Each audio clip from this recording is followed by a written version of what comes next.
Você já viu aqui na nossa série especial sobre os 25 anos do Tocantins, reportagens que contaram um pouco de como foi o passado pré-histórico dessa região, o período do ouro e do trabalho escravo, as grandes navegações e a construção da BR-153, que foi um marco divisor de águas na história dessa região.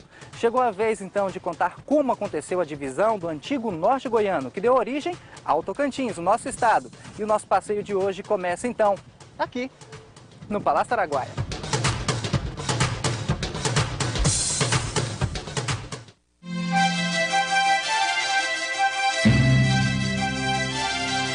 Nasceu imponente, em meio ao cerrado, como um símbolo da conquista de um povo até então esquecido, predeterminado a ser o centro do poder do novo Estado.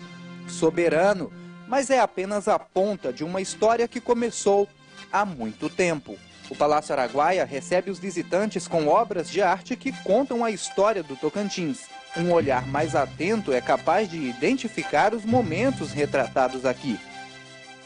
Foi colocado alguns painéis, 2 painéis, um do lado direito e do lado esquerdo do palácio, onde representa toda a trajetória histórica, né? Desde a chegada aqui dos missionários, bandeirantes, passando pela época do ouro, os primeiros povoados, mostrando como foi o povoamento através do ouro, né? Depois a agropecuária, a luta pela criação de algumas personalidades que participaram. O historiador Júnior Batista se debruçou sobre a história do Tocantins por anos de estudo. A luta pela criação do Estado não está aprisionada em apenas 2 décadas e meia de emancipação. Começou ainda na época do Brasil Império, com uma figura importante, Joaquim Teotônio Segurado.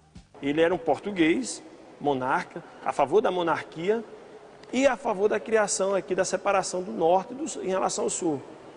Então ele tinha um grande poder de articulação e muita liderança, além de ter espaço junto à coroa portuguesa. Motivo que enquanto ele esteve encabeçando o movimento aqui, a coroa portuguesa não mexeu. A sua ausência, ter saído para ser deputado constituinte lá em Lisboa, e a independência do Brasil, que foi pego de surpresa 1 ano depois do início do movimento do Teotônio aqui, esses 2 motivos foram fundamentais para que Dom Pedro mandasse prender os líderes que nós tínhamos aqui e acabar o movimento. O território ao norte da capitania de Goiás foi chamado de comarca de São João das Duas Barras. Teotônio Segurado foi seu ouvidor.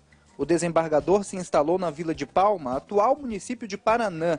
Em 1821, Teotônio chegou a proclamar um governo autônomo por aqui. 2 anos depois, se afastou da vida política e morreu assassinado em 1831 em Paranã por questões políticas.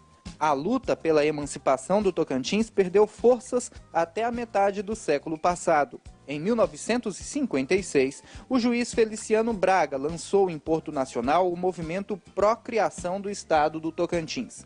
O movimento, encampado principalmente pela elite intelectual, teve bandeira e hinos próprios. Hoje que eu contemplo essa imensidão, vejo que a razão está com os daqui. A zona do norte, desse povo forte, merece outra sorte, deve progredir. O tocantinense não para, não dorme, trabalha e vela pela grandeza do Brasil. A melodia e as estrofes seguintes se perderam no tempo. Mas Dona Maria de Natividade ainda lembra do hino que era entoado nas escolas de Porto Nacional. Havia uma escola lá em Porto Nacional, nessa entidade chamada ATI, Associação Tocantinense de Imprensa, em que os alunos ali tinham a obrigação de saber cantar o hino do Estado Tocantins. A luta de Feliciano Braga ganhou força, ganhou as ruas e o apoio dos estudantes. Seu Getúlio é um antigo membro da Casa do Estudante Norte-Goiano, a CENOG, que nasceu apenas como um alojamento para quem saía do norte esquecido para completar os estudos em Goiânia, virou o centro de discussões importantes durante as décadas de 60 e 70. Essas discussões eram feitas anualmente em congressos, né?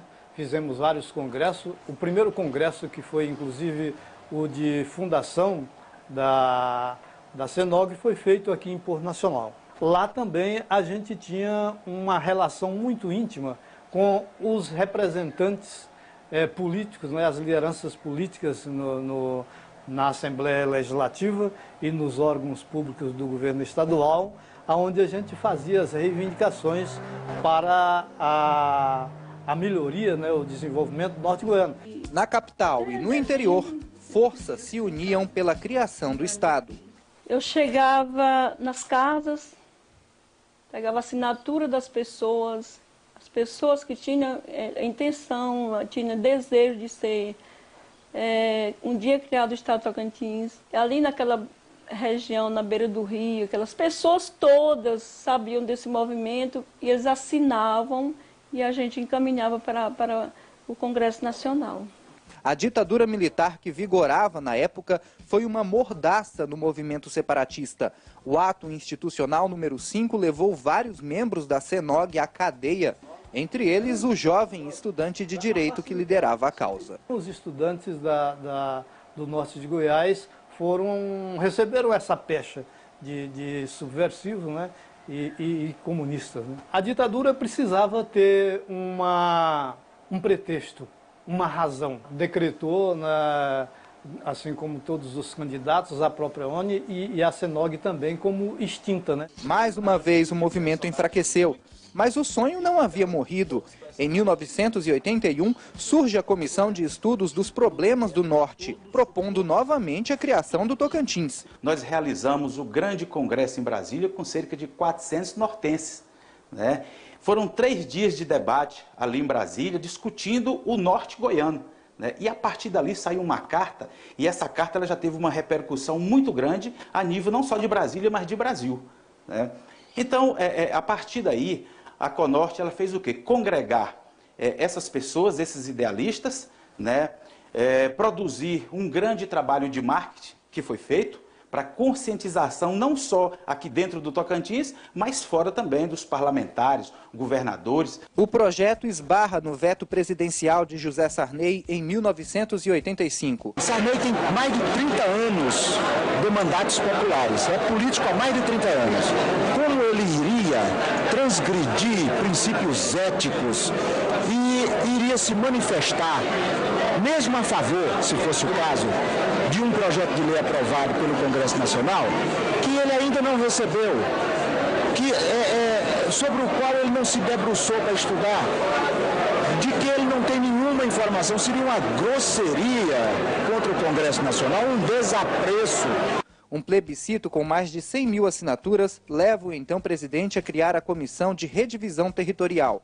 Em junho de 88, o então deputado Siqueira Campos redige e entrega ao presidente da Assembleia Nacional Constituinte, Ulisses Guimarães, a proposta de criação do Tocantins, que é votada e aprovada. Declaro promulgada. Em 5 de outubro de 1988, uma nova Constituição Federal trazia o sonho realizado, a criação do novo estado do Tocantins. Eu tenho um sonho. Eu dizia isso a vida inteira, eu tenho um sonho. O meu sonho é a autonomia. É aquele sonho que foi sonhado por tantos, desde os tempos de Teotônio Segurado. Esse sonho foi realizado. Não por mim somente, mas pelo nosso povo. Eu cumpri o meu papel de autor da emenda que concedeu a autonomia ao nosso Estado. O trabalho estava só começando. A capital Miracema era provisória.